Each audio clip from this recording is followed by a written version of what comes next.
Seguimos para São Luís, capital do Maranhão. É a vez de Marcos Saldanha, da Rádio Timbira, fazer a pergunta a Jean Willis. Microfone, Marcos. Então, um prazer enorme conversar com você, Jean. Olá, os colegas de bancada, nesse feriado, a oportunidade de a gente discutir o Brasil e falar de futuro, Jean. Me dá a impressão que a sua filiação no PT é um sinal de esperança, é um sinal de que você acredita em voltar a caminhar pela política. A minha dúvida é se pela política partidária você pretende ser candidato novamente, se sente seguro para disputar uma eleição. O que significa exatamente essa sua ida para o PT? Olha, é sempre difícil a gente fazer afirmações em política e depois ser desmoralizado. Eu sempre tomo esse cuidado e quando as pessoas me perguntam, eu digo de maneira muito clara. A minha decisão de me filiar ao PT faz parte de um movimento de fortalecimento de uma candidatura, a única que pode vencer o fascismo. A única que pode ter um resultado tão significativo que impeça os fascistas de não reconhecerem o resultado. Porque ainda tem isso, não basta que a gente eleja Lula. É preciso que Lula seja eleito com tamanha votação que impeça os fascistas de questionar o resultado das eleições e fazerem o que os fascistas fizeram nos Estados Unidos, invadindo, inclusive, o Congresso dos Estados Unidos, que é uma coisa inimaginável, que nem mesmo os Estados Unidos, que é uma das democracias mais sólidas, imaginaram que aconteceria.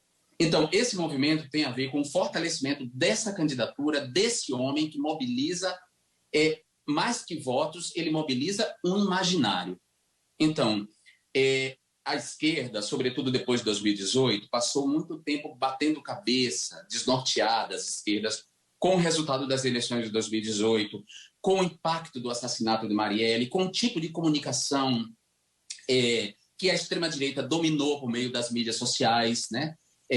A propagação de mentiras, de notícias falsas, de teorias conspiratórias, essa manipulação das subjetividades que a extrema-direita dominou tão bem esse terreno.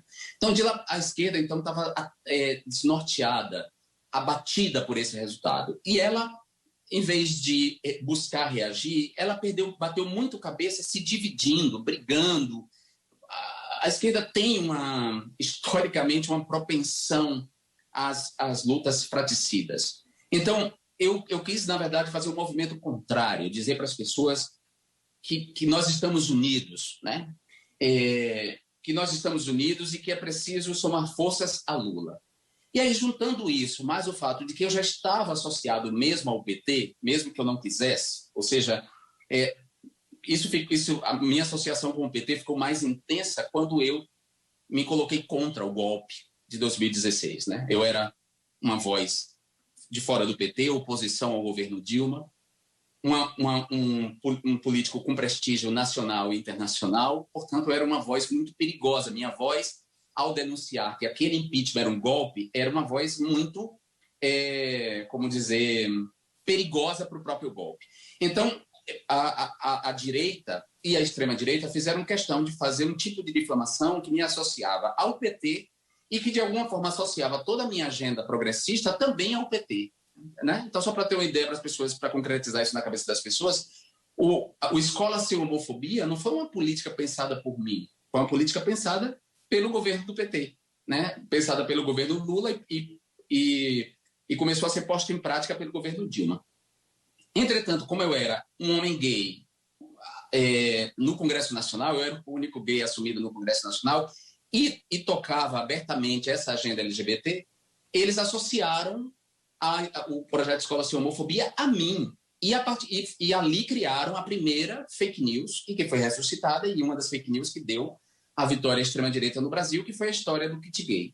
Então, como eu já estava associado mesmo ao PT, como eu já era xingado, né, porque para a extrema-direita ser petista é um xingamento, eu decidi, assim como assumir ser gay, e para mim ser gay não é um xingamento, eu decidi ser petista.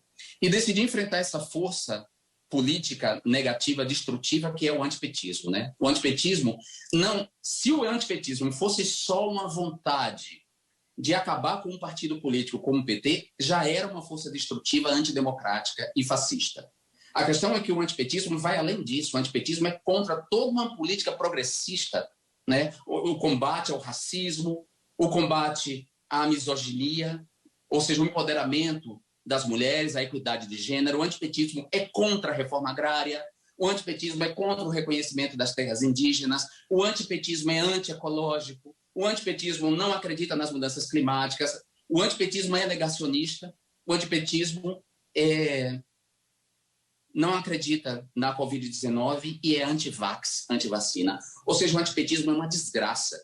E eu precisava me colocar como uma força contra o antipetismo. E qual é a melhor maneira de ser contra o antipetismo, inclusive o antipetismo que ainda vigora mal disfarçadamente dentro do meu próprio partido? Ser petista. Então, agora eu sou petista. Né? Já disseram tanto tempo que eu era, agora eu sou, de verdade.